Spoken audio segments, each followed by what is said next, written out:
Mis hermanos, buenos días. Me da mucho gusto saludarlos en esta mañana que vamos a meditar en la palabra de Dios. Y bueno, hoy vamos a retomar, mis hermanos, en una segunda parte para hablar del tema de la enfermedad, ya que la predicación de hace 15 días, seguramente usted recuerda, quedó prácticamente a la mitad y dejamos pendiente algunos temas que hoy vamos a intentar abordar.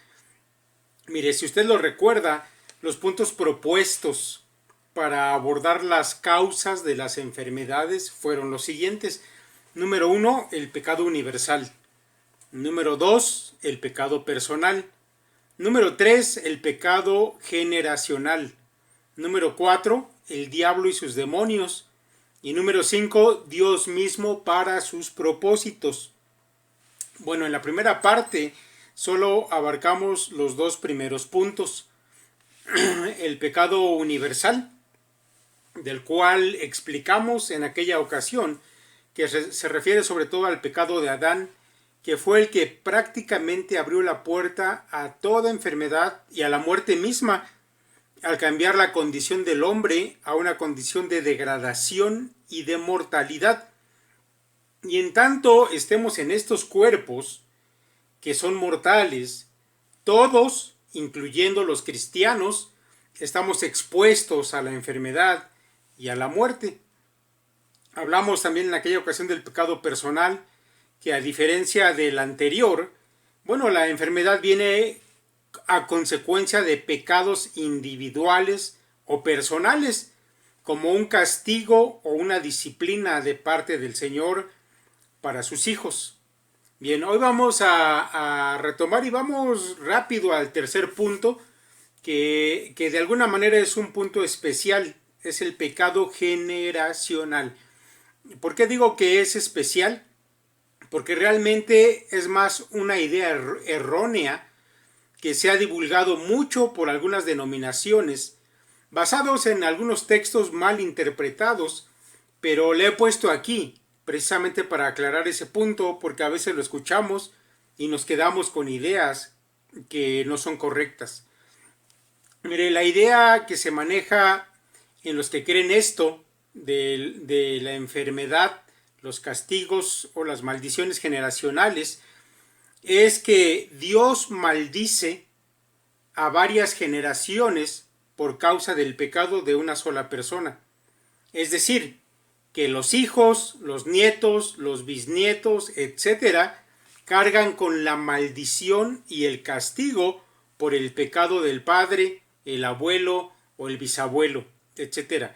Y que se puede manifestar como una enfermedad, algún defecto físico o incluso, mis hermanos, déjenme decirle que entre los judíos se creía también esto, algunas deformidades físicas con las que se nacían, ellos lo atribuían al asunto del pecado. Tal vez se recuerde usted que al Señor Jesús, sus mismos discípulos le preguntaron acerca de un ciego.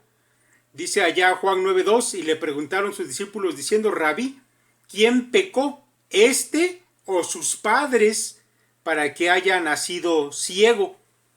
Bueno, la idea de esto, mis hermanos, incluso ha llegado a nuestros días a degenerar.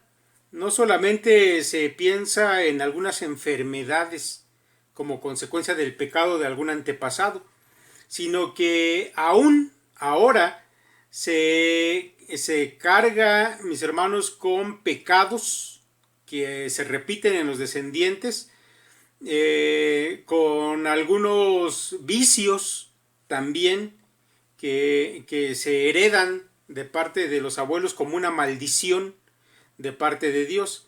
Por ejemplo, tal vez usted ha escuchado que algunos pastores dicen: tienes el pecado de la lujuria y no te puedes liberar de ella. Seguramente es porque viene de una maldición generacional. Así que ya no solamente es una enfermedad o un defecto físico, sino incluso un pecado o un vicio, etcétera. Mire, las citas en las que esta creencia se basa son, por ejemplo, las siguientes. Allá en el libro de Éxodo, en el capítulo 20, donde Dios está entregando los mandamientos a Moisés, él, Dios mismo, dice lo siguiente: no te harás imagen ni ninguna semejanza de lo que esté arriba en el cielo, ni abajo en la tierra, ni en las aguas debajo de la tierra. No te inclinarás a ellas, ni las honrarás, porque yo soy Jehová tu Dios, fuerte, celoso, que visito la maldad de los padres sobre los hijos hasta la tercera y cuarta generación de los que me aborrecen. Bueno, otra cita parecida la encontramos allá en el libro de Números 14, y allí dice lo siguiente: Jehová, tardo para la ira y grande en misericordia, que perdona la iniquidad y la rebelión, aunque de ningún modo tendré por inocente al culpable, que visita la maldad de los padres sobre los hijos hasta los terceros y hasta los cuartos. Bueno, no deseo tardar mucho en responder esto, así que lo haré de la manera más concisa que pueda y después pasaremos a los otros dos puntos. Mire, número 1. El contexto de ambos pasajes nos muestra a un Dios que es tardo para la ira y grande en misericordia, y que hace misericordia a millares, como dice más adelante el pasaje de Números. Sin embargo, mis hermanos, el énfasis de los que sostienen la enseñanza de las maldiciones generacionales es más sobre el castigo de Dios que sobre la misericordia de Dios. Ahora, esto es importante resaltarlo, porque el carácter lleno de misericordia de Dios que vemos en la Biblia resultará o debe resultar coherente con la manera en que Él trata a los hombres, y esto lo vamos a ver en algunos pasajes más adelante. Número 2. Mientras que en la Escritura encontramos declaraciones directas de Dios de que Él no castiga el pecado de los padres sobre los hijos, en cambio, mis hermanos, no encontramos ninguna mención de que Él sí haya hecho o practicado castigos sobre las generaciones que vinieron más adelante de aquel que cometió el pecado, como resultado de estas palabras de Éxodo y de Números, y menos aún que haya sido a manera de una maldición, como lo han entendido las denominaciones que dicen que así sucede. Mire, ejemplos de declaraciones contundentes de que Dios no hace esto las encontramos, por ejemplo, ya en Deuteronomio 24:16. Dice allí: los padres no morirán por los hijos, ni los hijos por los padres. Cada uno morirá por su pecado. Allí está totalmente claro. Bueno, hay un pasaje más largo aún allá en Ezequiel que le voy a leer, pero quiero que usted ponga atención sobre todo en cómo maneja Dios el asunto, porque va a quedar claro en este pasaje que el pecado de los padres no recae sobre los hijos, sino que cada quien es culpable de sus propios pecados y recibirá el castigo de ellos. Pero en cambio, mis hermanos, cuando un hombre, un hijo, puede ser de gente pecadora en el pasado, busca a Dios y lo obedece, Dios lo recibe, lo bendice, y no es un asunto de que esté maldito por Dios para que viva en el pecado constantemente. Escuche lo que dice Ezequiel, allá en el capítulo 18, a partir del versículo 19. Y si dijereis: ¿por qué el hijo no llevará el pecado de su padre?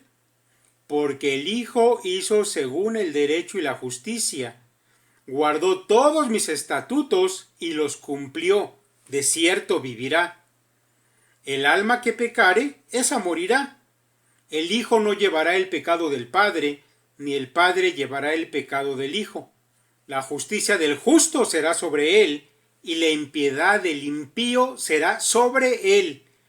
Mas el impío, si se apartare de todos sus pecados que hizo, y guardare todos mis estatutos e hiciere según el derecho y la justicia, de cierto vivirá, no morirá. Todas las transgresiones que cometió no le serán recordadas. En su justicia que hizo vivirá. ¿Quiero yo la muerte del impío? Dice Jehová el Señor.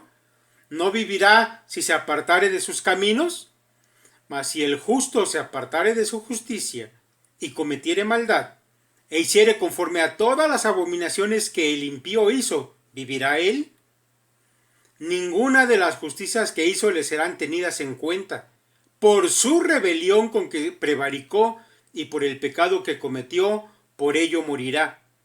Y si dijereis, no es recto el camino del Señor, oíd ahora, casa de Israel, ¿no es recto mi camino? ¿No son vuestros caminos torcidos? Apartándose el justo de su justicia y haciendo iniquidad, él morirá por ello. Por la iniquidad que hizo morirá. Y apartándose el impío de su impiedad que hizo, y haciendo según el derecho y la justicia, hará vivir su alma. Porque miró y se apartó de todas sus transgresiones que había cometido. De cierto vivirá, no morirá. Mis hermanos, yo creo que el pasaje es bastante claro, es contundente al respecto de cómo Dios juzga y entiende lo que los hombres pensaban, que los hijos de alguna manera llevaban el castigo que los padres merecían. No es así. Ezequiel es totalmente contundente. Entonces, mis hermanos, número 3 queda por explicar a qué se refieren los textos de Éxodo y Números que leímos primero. Bueno, sin duda, mis hermanos, que esos textos tienen que ver sobre todo con las consecuencias normales que produce una educación de parte de los padres enfocada a prácticas pecaminosas. Mire, si un hombre es idólatra, es decir, que el centro de su vida lo constituyen otros dioses, dioses falsos, y en cambio hay un aborrecimiento en su corazón hacia el Dios verdadero, es normal que sus hijos sufran las consecuencias de eso, de ser educados en esa misma enseñanza, en esa misma manera de vivir, de recibir la influencia de un padre idólatra. Y lo mismo, mis hermanos, pasa con alguien que es alcohólico, o que es drogadicto, o que es violento, o que es mentiroso, o incluso un hombre que es perezoso, etc. Los patrones de conducta de los padres se reproducen naturalmente en los hijos. Y a menos que ese hijo se acerque a Dios y lo obedezca, como dice Ezequiel, no se podrá librar de la manera de vivir que adquirió de sus padres de manera normal, por la influencia y la educación, no como una maldición de parte de Dios. A eso se refieren los pasajes de Éxodo y de Números, donde se habla de la tercera y cuarta generación que recibe las consecuencias de hombres que se apartaron de Dios y fueron idólatras. Ahora, ¿por qué, mis hermanos, lo explicamos de esa manera? Porque lo mismo pasa cuando las cosas no son pecaminosas, sino son favorables. Es decir, cuando un hombre es temeroso de Dios, entonces sus hijos reciben una influencia y una educación de un padre enfocado en lo santo. Y eso, mis hermanos, nos lo dice la Biblia. Los padres debían educar a los hijos en la palabra de Dios, porque si no era así, ellos no iban a recibir vida y bendiciones de manera automática, sino como consecuencia de haber buscado a Dios. Y probablemente eso lo habían aprendido de sus padres. Y sin duda, mis hermanos, que les iba a ser mucho más fácil si habían tenido una influencia en su casa que si no la habían tenido. Por eso Deuteronomio 6 dice, y estas palabras que yo te mando hoy estarán sobre tu corazón, y las repetirás a tus hijos, y hablarás de ellas estando en tu casa y andando por el camino y al acostarte y cuando te levantes, y las atarás como una señal en tu mano y estarán como frontales en tus ojos, y las escribirás en los postes de tu casa y en tus puertas. Mis hermanos, eso es influenciar a la familia y a los hijos en las cosas santas de Dios. ¿Tiene eso un resultado? Claro que lo tiene, como también las cosas malas tienen su propio fruto y su propio resultado. Vamos a dejar esto hasta aquí. Vamos al punto número 4, el diablo y sus demonios como fuente de la enfermedad. Mire, sin duda que el diablo y sus demonios son causa de enfermedades. Eso nos los deja en claro la Escritura, porque a lo largo de ella encontramos numerosos casos. Déjeme mencionarles solamente algunos. Mire, por ejemplo, allá en el libro de Mateo, en el capítulo 9, versículo 32 en adelante, dice: mientras salían ellos, he aquí le trajeron un mudo endemoniado, y echado fuera el demonio, el mudo habló, y la gente se maravillaba y decía: nunca se ha visto cosa semejante en Israel. Aquí la mudez del hombre está asociada con la actividad demoníaca. Mateo capítulo 12, versículo 22 dice: entonces fue traído a él un endemoniado ciego y mudo, y le sanó, de tal manera que el ciego y mudo veía y hablaba. Otra vez, es lo mismo que el anterior, la enfermedad, en este caso la mudez y la ceguera asociada con la actividad demoníaca. Lucas 13, los versículos 11 en adelante, dice: y había allí una mujer que desde hacía 18 años tenía espíritu de enfermedad y andaba encorvada y en ninguna manera se podía enderezar. Cuando Jesús la vio, la llamó y le dijo: mujer, eres libre de tu enfermedad. Y puso las manos sobre ella y ella se enderezó y glorificaba a Dios. Pero el principal de la sinagoga, enojado de que Jesús hubiese sanado en el día de reposo, dijo a la gente: 6 días hay en que se debe trabajar. En estos, pues, venid y sed sanados, y no en día de reposo. Entonces el Señor le respondió y le dijo: hipócrita, cada uno de vosotros no desata en el día de reposo su buey o su asno del pesebre y lo lleva a beber. Y a esta hija de Abraham, que Satanás había atado 18 años, ¿no se le debía desatar de esta ligadura en el día de reposo? Bueno, aquí vemos un caso de deformidad física provocado por la actividad del diablo, y que el Señor viene y aquella mujer es restaurada a la salud, a la normalidad. Mateo 17, 14 y 15 dicen: cuando llegaron al gentío, vino a él un hombre que se arrodilló delante de él, diciendo: Señor, ten misericordia de mí, porque mi hijo es lunático y padece muchísimo, porque muchas veces cae en el fuego y muchas veces en el agua. Lunático, mi hermano, quiere decir que era epiléptico. Este joven se convulsionaba, pero la actividad que él tenía era provocada por un demonio, como lo dice más adelante el evangelista. Ahora, estas son solo algunas menciones de muchas que aparecen por allá en la escritura. Dice por allá el escritor Fred Dickerson, que hizo su doctorado en teología en el Seminario Teológico de Dallas, lo siguiente. Dice: los demonios odian a Dios y a los que fueron hechos a imagen de Él. Por eso tratan de arrastrar a los más que puedan al lago de fuego. Los privan de disfrutar de la verdadera vida y de la gracia de Dios. Ellos son antagónicos y malévolos. Algunas de sus actividades destructoras incluyen atacar los cuerpos de los hombres con enfermedades. La Biblia no dice que todas las enfermedades son demoníacas, pero distingue claramente las que son naturales de las que sí son provocadas por demonios. Mis hermanos, es esto lo que acabamos de ver precisamente en los textos que acabamos de leer. Enfermedades que sí eran provocadas por los demonios, que son de por sí malignos y que odian a los hombres que fueron creados a imagen de Dios. Mira, debo decirle algo. Es probable que en tiempos del Señor Jesús este tipo de enfermedades que tenían su origen en los demonios fueran mucho más frecuentes. De hecho, sí podemos afirmar, mis hermanos, que hubo un estallido extraordinario de actividad demoníaca en los días en que Cristo vino a la tierra, sobre todo si lo comparamos con la casi nula mención de este tipo de cosas en el Antiguo Testamento.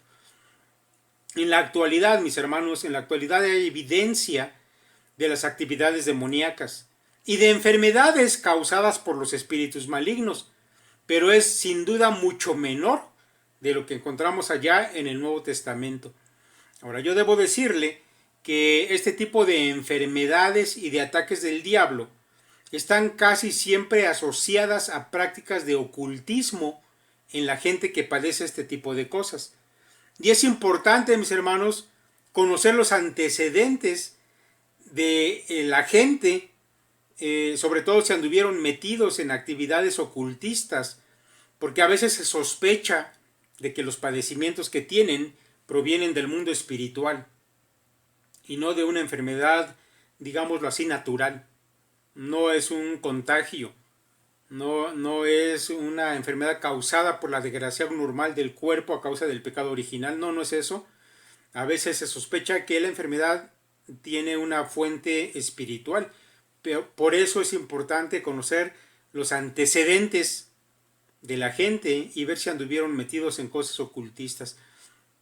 Ahora, mire, es frecuente que en algunas denominaciones se atribuya todo tipo de enfermedad o de vicio o de pecado a los demonios.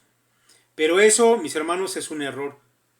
Hay algunos, y tal vez los haya escuchado, que hablan del demonio de las drogas, o del demonio de la ira, o de la depresión, etc. Pero la Biblia misma, mis hermanos, nos muestra que hay enfermedades donde nada tienen que ver estos seres espirituales. Y realmente creo yo que se requiere de conocimiento bíblico y de tener una comunión constante con Dios en oración, como lo enseñó el Señor Jesús, para no errar a la hora de determinar y de actuar frente a este tipo de cosas. Finalmente, mis hermanos, debo decir que en el caso de los cristianos, la enfermedad provocada por los demonios no existe de manera directa, por decirlo de esa manera.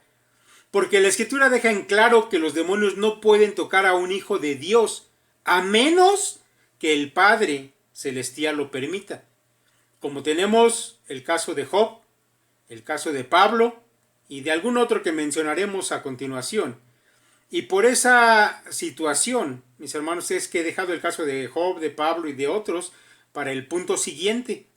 Porque, mis hermanos, en estos casos la voluntad de Dios respecto de la enfermedad está de por medio. No es iniciativa de los demonios. Aunque ellos participan, quien está detrás de todo eso es Dios. Ahora, el texto, o uno de los textos en los que sabemos que el diablo y los demonios no tocan a los creyentes, a menos que Dios lo permita. Bueno, 1 Juan 5:18 dice, sabemos que todo aquel que ha nacido de Dios no practica el pecado, pues aquel que fue engendrado por Dios le guarda, y el maligno no le toca. Ahora, al respecto de este pasaje, dice John MacArthur lo siguiente: la palabra tocar alude a asir o agarrar con la intención de hacer daño. Por cuanto el creyente pertenece a Dios, Satanás debe operar dentro de la soberanía de Dios y no puede funcionar más allá de lo que Dios permita, como en el ejemplo de Job. Aunque Satanás puede perseguir, tentar, probar y acusar al creyente, Dios protege a sus hijos e impone límites definidos a la influencia o al poder del enemigo. Termina aquí la cita de John MacArthur. Bien, mis hermanos, vamos a pasar al siguiente punto. Vamos rápido porque son varios puntos y todos son muy interesantes. Casi pudiéramos hacer una predicación de cada uno, pero por cuestión de tiempo en esta ocasión no lo haremos así. Vamos, punto número 5. Dios mismo como fuente de la enfermedad, pero esto para sus propósitos. Mire, aquí mis hermanos, llegamos a un punto más complejo, porque al final nuestro Dios siempre será más complejo de lo que podemos entender. Pero mire, vayamos a lo que la Escritura nos revela. Tenemos también, por supuesto, varias citas, que por cuestión de tiempo no las mencionaremos todas. Incluso, mis hermanos, vamos en esta ocasión a centrarnos solamente en el caso de creyentes, para tener más tiempo, y al final creo que nos interesa más a todos, porque entiendo que lo que estamos oyendo somos en su mayoría creyentes. Mire, vamos a hablar acerca del caso de Job, del caso de Pablo, el caso del cristiano de Corinto, que cometió pecado, y solamente como una mención, el caso de los hermanos de Corinto que pecaban en la cena del Señor. Son casos de creyentes donde Dios interviene dándoles enfermedad para sus propósitos, diferentes propósitos de Dios en cada caso. Mire, interesantemente, de los primeros tres, Job, Pablo y el cristiano de Corinto que pecó, de esos primeros tres, podemos concluir que el medio que usó Dios para causar la enfermedad o la aflicción de la carne fue Satanás mismo, como lo veremos. Y el cuarto caso, el caso de los hermanos de Corinto que pecaban en la cena del Señor, no se nos dice si hubo un agente demoníaco que Dios haya usado para traer enfermedad y muerte. Sin embargo, mis hermanos, como la Biblia no declara que haya sido así, bueno, no lo afirmaremos. Simplemente ellos fueron disciplinados de parte de Dios por actuar pecaminosamente durante la cena, y algunos estaban enfermos, otros ya se habían incluso muerto. ¿Sale? Ahora, en los primeros tres casos, mis hermanos Job, Pablo y el hermano de Corinto que pecó, se da lo que algunos han llamado ser entregado a Satanás. Así es como se le ha llamado, y obviamente se basan en lo que se dice acerca de este hombre de Corinto que había pecado, que había cometido un incesto. Mire, escuche lo que dice ahí la escritura.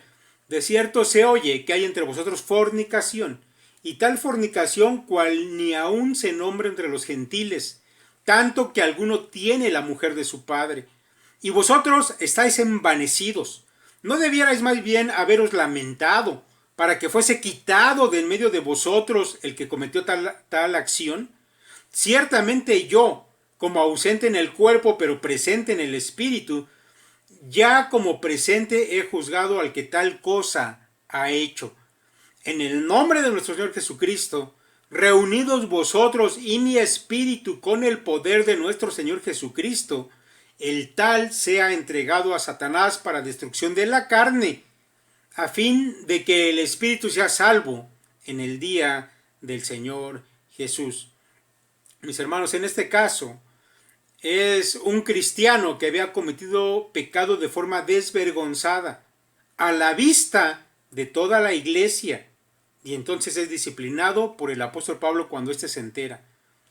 Ahora, todos sabemos, mis hermanos, que en sí la disciplina viene de parte de Dios.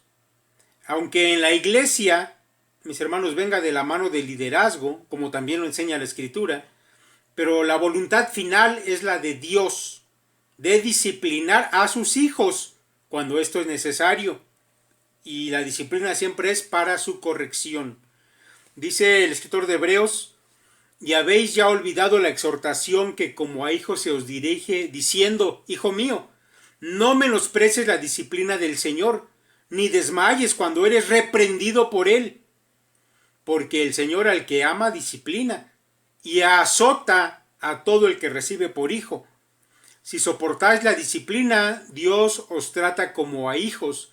Porque ¿qué hijo es aquel a quien el Padre no disciplina? Pero si se os deja sin disciplina, de la cual todos han sido participantes, entonces sois bastardos y no hijos. Por supuesto, mis hermanos, esta disciplina tiene que ver con la formación a través de la palabra, a través del testimonio de otros cristianos, pero también de la corrección. Habla allí acerca de ser azotado. Y esto viene cuando el cristiano cae en pecado. Ahora, en este caso, mis hermanos, de este hermano allá en la iglesia de Corinto, dice Pablo que es entregado a Satanás. Y eso quiere decir que Dios retira su cuidado de él y lo deja expuesto al ataque del diablo para destrucción de su cuerpo, para que de alguna manera este hermano reflexione y reaccione con arrepentimiento acerca de su condición de necedad y desvergüenza pecaminosa. Mis hermanos, un cristiano que así era disciplinado, hay que decir que también estaba expulsado o excluido de la iglesia. Un hombre así, mis hermanos, los demás miembros de la iglesia no le hablaban, ni se juntaban con él, incluso a pesar de la enfermedad que pudiera traerle su pecado, hasta que él manifestara arrepentimiento. Como también, mis hermanos, lo explicamos hace 15 días en el pasaje de Santiago capítulo 5, versículo 14. El que estaba en el lecho de la enfermedad tenía que manifestar su arrepentimiento y él tomaba la iniciativa de llamar a los ancianos para que oraran por él y él se tenía que arrepentir. Ese es el procedimiento. Ahora, con este hombre parece que así sucedió. Parece que allá en la segunda epístola a los Corintios, Pablo hace una alusión muy probablemente a este hombre que ha arrepentido y allí dice, capítulo 2, versículo 6 en adelante, le basta a tal persona esta reprensión hecha por muchos. Así que, al contrario, vosotros más bien debéis perdonarle y consolarle, para que no sea consumido de demasiada tristeza, por lo cual os ruego que confirméis el amor para con él. Bueno, no es una seguridad, pero muchos intérpretes bíblicos piensan que es una referencia a este hombre que se arrepintió. Bueno, en este caso, mis hermanos, el propósito de Dios es la disciplina. La destrucción de su carne, la enfermedad, donde Satanás es el agente que obra, tiene un propósito. La disciplina, la reprensión con la finalidad de lograr su arrepentimiento. Ok, entonces aquí mis hermanos, Dios está detrás de todo, aunque el agente sea Satanás. Ahora, los otros dos casos, el de Job y el del mismo apóstol Pablo, son más desconcertantes. Ya decíamos que era un poco más complejo, pero me parece que no solamente es complejo, es desconcertante. Porque ellos, mis hermanos, no estaban en pecado, sino todo lo contrario. Tanto Job como Pablo eran hombres obedientes a Dios, ejemplares prácticamente sin tacha. Ellos además eran muy amados por Dios mismo y sin embargo fueron entregados a la actividad del diablo o de sus demonios. En el caso, mis hermanos, de Job, el diablo mismo pidió permiso a Dios para causar todo tipo de daño a este hombre justo. Pero eso no es raro. El diablo a eso se dedica, a causar males. Lo realmente asombroso es que Dios se lo haya concedido. Pero Dios, mis hermanos, tiene un propósito. Y esto no debe perderlo usted de vista, porque aún el diablo es usado para cumplir el propósito divino. El diablo tal vez puede pensar que hace mal y que Dios le concede de alguna manera hacer ese mal. Pero lo que nosotros sabemos es que el diablo está siendo usado por Dios para sus propósitos. Porque el diablo, mis hermanos, no es más que un peón en el tablero de ajedrez de Dios. Él no es la contraparte de Dios. De hecho, él ni siquiera puede obrar sin el consentimiento del todo soberano Dios. Ahora, algunos de los propósitos de Dios, al permitir las calamidades de Job a manos de Satanás, mis hermanos, fueron los siguientes. Y lo estoy haciendo de una manera muy resumida. Solamente mencionaremos cuáles serían algunos de los propósitos de Dios que alcanzamos a discernir allí en el libro, en la escritura misma. Número 1, mostrar la sabiduría de Dios ante la corte celestial. Cosa de la que Job no se enteró nunca, pero sin duda quedó probado delante de los ángeles y delante del diablo mismo que la fe salvadora de los hijos de Dios es indestructible, que Dios la mantiene firme y que ni siquiera el diablo la puede quebrar. El diablo pensaba que podía quebrantar a Job, que Job solamente servía por interés a Dios. Y cuando Dios lo entregó en sus manos, y el diablo lo azotó con todo tipo de calamidades tremendas, la fe de Job permaneció. Ese es uno de los propósitos de Dios. Número 2, fortaleció Dios la confianza de Job, la confianza en él, en Dios. Pues aunque él ya era justo, en esta ocasión Job tuvo que seguir confiando en que Dios sabía lo que hacía, aun cuando el mismo Job no sabía nada al respecto de por qué le pasaban las cosas. Y eso, mis hermanos, simplemente es una prueba de una gran fe. Seguir confiando en medio del dolor y de la enfermedad cuando no tienes la menor idea de por qué estás pasando por ello. De esa manera, Job fue fortalecido aún más en su confianza respecto de su padre. Número 3. Su caso, el caso de Job, ha servido de inspiración y de enseñanza para los justos de todos los tiempos que sufren y que muchas veces no entienden por qué, pero aún así siguen firmes en su fe en Dios. Mis hermanos, el caso de Pablo es parecido, en el sentido de que él era también un hombre justo, ya lo hemos dicho, pero además Pablo tenía un gran conocimiento de Dios y de las cosas de Dios, incluyendo eso, mis hermanos, revelaciones especiales que nadie más había tenido nunca. Y al parecer, una forma de perfeccionar a Pablo fue que Dios le manifestó esas revelaciones y luego le entregó a Satanás para que el apóstol no se exaltara a sí mismo por causa de esas revelaciones. Lo cual, mis hermanos, hizo que Pablo aprendiera a vivir sin confianza en la carne, sin confianza en sí mismo, ni en su propia sabiduría, incluso, mis hermanos, sin confianza en su propio cuerpo y la salud de su cuerpo, sino solamente en la gracia de Dios. Mis hermanos, esa es una gran enseñanza que nos deja el apóstol Pablo. Ahora, interesantemente, mis hermanos, hemos llegado a tener conocimiento de estas cosas que pasó el apóstol, porque Pablo usa como un argumento a favor de que su apostolado era real ante los hombres que lo ponían en duda, su propio sufrimiento y el sostén de la gracia de Dios en todo momento. Y de esa manera nos enteramos de esta situación. Escuche lo que dice la Escritura acerca del mismo apóstol Pablo en la pluma del mismo apóstol. Ciertamente no me conviene gloriarme, pero vendré a las visiones y a las revelaciones del Señor. Conozco a un hombre en Cristo, que hace 14 años, si en el cuerpo no lo sé, si fuera del cuerpo no lo sé, Dios lo sabe, fue arrebatado hasta el tercer cielo. Y conozco al tal hombre, si en el cuerpo fuera del cuerpo no lo sé, Dios lo sabe, que fue arrebatado al paraíso, donde oyó palabras inefables que no le es dado al hombre expresar.